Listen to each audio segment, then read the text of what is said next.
Saturnalia is probably the most famous Roman holiday, which may have something to do with its proximity to Christmas. But what is Saturnalia? Quick summary, Saturnalia was the Roman festival of the god Saturn. It began on December 17th with a mass public sacrifice at the Temple of Saturn, followed by several days of feasting, gambling, drinking, and most notably, the role reversal between slaves and slave owners, a holiday when slaves were encouraged to dine with their slavers, talk back to them, and even make them serve the slaves. But I want to make this video more comprehensive than a simple summary. We know a lot about Saturnalia, but no single Roman source describes the festival in its entirety. So we need to piece together our picture of Saturnalia from different sources. In this video, I'll be citing from these Roman sources. I've put them in roughly chronological order here, and I'll cite them throughout the video. A few notes about our sources. Notice that these guys span 500 years of history. It's pretty naive to assume that Catullus, who was growing up in the 1st century BCE, was celebrating Saturnalia the exact same way that Macrobius was in the 5th century. Even the length of the festival changed throughout its history. In the time of Catullus, it lasted 7 days until December 23rd, but then was shortened to 3 days before the Emperor Caligula extended it to 4 or 5 days. So any summary of Saturnalia is an imperfect reconstruction based on what time period we're talking about, or based on what location we're talking about. Also notice that these dudes are mostly super elite members of society. Yes, Epictetus was a former slave, Lucian was born into a middle-class family, but many of these guys were the 1% of Roman society. So take their perspectives with a healthy dose of skepticism, especially when they're talking about the experiences of their own slaves. But let's get into it. Breaking social norms was the central theme of Saturnalia. In his poem on the holiday, the poet Lucian has Saturn pronounce, "During my week the serious is barred, no business is allowed, drinking and being drunk, noise and games of dice, appointing of kings and feasting of slaves." So you were encouraged to break from your normal social inhibitions, drinking games, dancing naked, and gambling, which was usually forbidden in public. A few of our sources talk about people playing a game called the King of Saturnalia, where a king was chosen by chance who was then allowed to boss you around during the entire festival. Several sources also describe gift giving during Saturnalia, giving gifts like clothes, food, or money, but also crazier gifts like pet birds and puppies, like the Roman poet Martial mentions. But the ultimate example of breaking social norms during the Saturnalia was the role reversal between enslaved people and their enslavers. Remember, Rome was a slave-owning society. Some scholars estimate that anywhere between 10 to 40% of the population were enslaved. Upper-class Romans enslaved anywhere between a handful of people to dozens and dozens of them. Slaves in Roman society did the farming, the cooking and cleaning, the entertainment like music and comedy, but they also had specialized professions like medicine and accounting. Slaves were considered part of the upper-class Romans' familia, which, despite its similarity to the English word family, is probably best translated as household. The male head of the household was called the pater familias, a divinely ordained ruler over his wife and children, as well as his slaves and their children. So, even though Saturnalia had public religious elements like that mass public sacrifice at the Temple of Saturn, at its heart, Saturnalia was a domestic religious holiday specifically designed to upend what was considered the divinely ordained natural order of society. Our sources describe that during Saturnalia, slaves were allowed to dine with their slave owners, boss them around, and even talk back to them without being punished. The historian Justin specifically says that slaves and slave owners reclined together. Reclining was a position associated with elite banqueting, and it appears everywhere in Roman art depicting fancy banquets. This role reversal was the reason for the season as far as the upper-class Roman was concerned. Now, we don't actually know the historical origins of Saturnalia. It may have originated as an agricultural holiday to accompany the winter solstice in late December. But most of our Roman sources say it originated in the mythic past, during a golden age when Saturn ruled Italy as a king and no slavery existed. Justin describes Saturn's reign as a reign of such equality that no one was a slave in his reign or had any private property.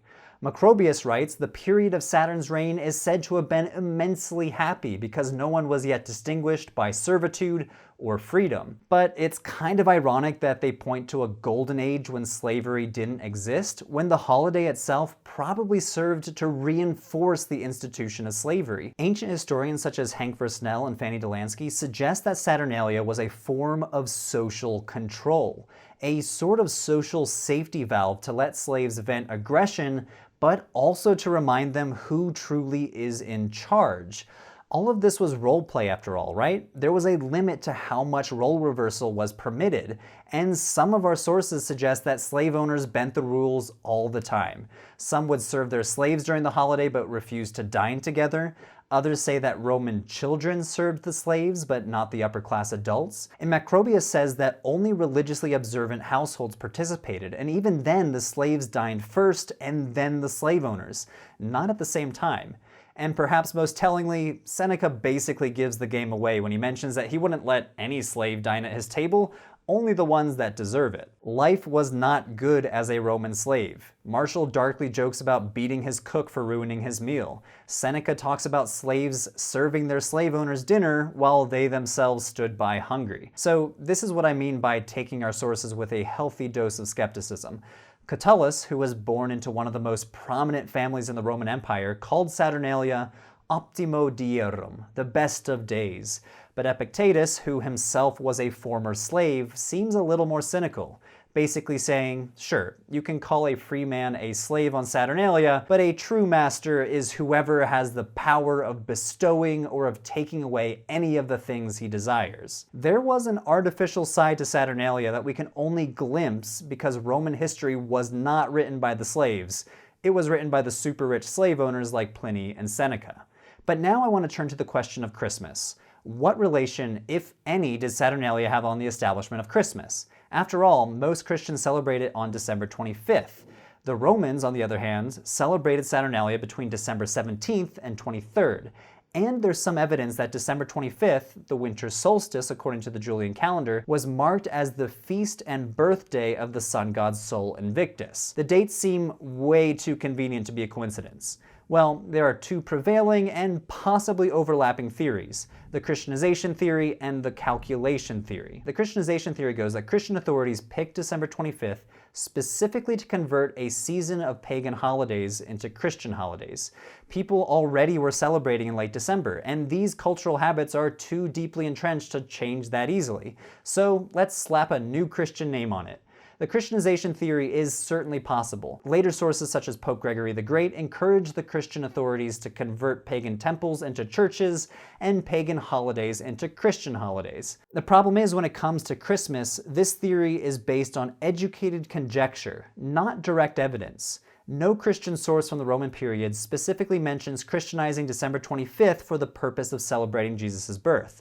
Only hundreds of years later, in the early 12th century, do we get the first explicit reference to Christianizing December 25th. This comes from a Syriac writer named Dionysius Barsalibi. Plus, the December 25th date for Sol Invictus is based on only one source. It comes from a Christian calendar dating to 354, which makes a passing reference to December 25th being the birthday of Sol Invictus. This is one single source, written decades after when the Sol Invictus birthday was supposedly instituted. Compare this to my earlier list of Saturnalia sources. Bunches and bunches of ancient texts from contemporaries who actually celebrated Saturnalia themselves. These include detailed descriptions of the gifts that were given and the games that were played. We don't have anything approaching that level of detail for the December 25th Sol Invictus festival. That's not to deny that pagans were celebrating on this day. I'm sure that they were.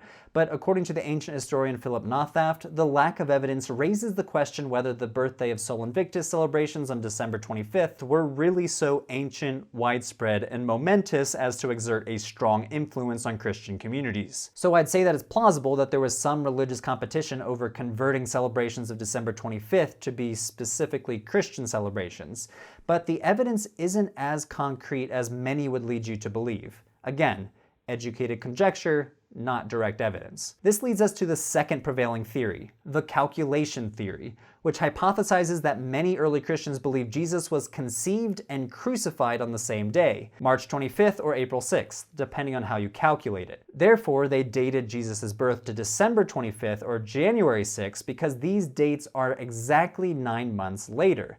I'm drawing a lot of this research from 2 peer-reviewed articles by scholars of early Christianity, which cover the calculation theory pretty thoroughly, so I'd really recommend you read them to get the full picture. Links are in the description below. I cover this in another video too if you want to check it out. This theory may sound a bit weird, but a lot of our Christian sources back it up. A 4th century Christian text called On Solstices and Equinoxes says, "Therefore our Lord was conceived on March 25th, which is the day of the Passion of the Lord and of his conception." The Gospels say nothing about when Jesus was born, but they do mention when he died, on or near the Passover during the spring. Christians spent a ton of time trying to calculate the exact date, even though it's probably impossible to figure that out. And 2 dates seem to pop up again and again, March 25th and April 6th. Julius Africanus, a 3rd century Christian historian, seems to have dated Jesus' conception to March 25th. Same with Hippolytus, another Christian chronographer writing around the same time, but other Christians calculated it to April 6th. I don't think it's a coincidence that these 2 dates come exactly 9 months after the 2 dominant dates that Christians calculated as his crucifixion. January 6th was celebrated mostly in Egypt and Asia, but eventually lost out to December 25th in popularity. But even to this day, the Armenian Orthodox Church continues to celebrate on January 6th. I'm convinced by the calculation theory because it explains why 2 different dates, December 25th and January 6th, became the 2 dominant dates. The January 6th date seems so much more random without this explanation, because it's nowhere near the Saturnalia or Sol Invictus festivals to blame any attempt to Christianize those holidays. But I do think there may be some overlap between these 2 theories. Namely, Christians do seem to think equinoxes and solstices were involved somehow with Jesus' birth and death. According to the Roman Julian calendar, December 25th was the winter solstice. According to that same calendar, March 25th was the spring equinox. It's possible that December 25th won out over January 6th because Christians were trying to align Jesus' death and birth with days that were already widely recognized and celebrated as important. In fact, the Sol Invictus festival probably did the same thing. The cult of Sol Invictus was popular among Roman emperors, such as Aurelian, and the ancient historian Gaston Halsberg hypothesizes that the Romans saw this as the sun's birthday because it was one of the most dramatic moments in the sun's course. It makes a lot of sense to put a solar holiday on the shortest day of the year when every following day would be longer and longer. So I would modify the Christianization theory as an attempt to ascribe Christian significance to the winter solstice, rather than an attempt to specifically Christianize Saturnalia or Sol Invictus. Whether you were worshipping Saturn, Sol, or Jesus though, there was a deeply entrenched habit to celebrate something in late December, and that habit didn't simply die off. Macrobius was writing in the 5th century CE, well into the Christian period when December 25th was becoming the most popular day to celebrate Christmas. So we can reconstruct December in the late Roman Empire as a time of multiple festivals, which possibly involves some level of religious syncretism and competition around the winter solstice. All of my sources, both primary and secondary sources, are in the description below. I invite you to check my research, and as always, thanks for watching. I'll see you next time.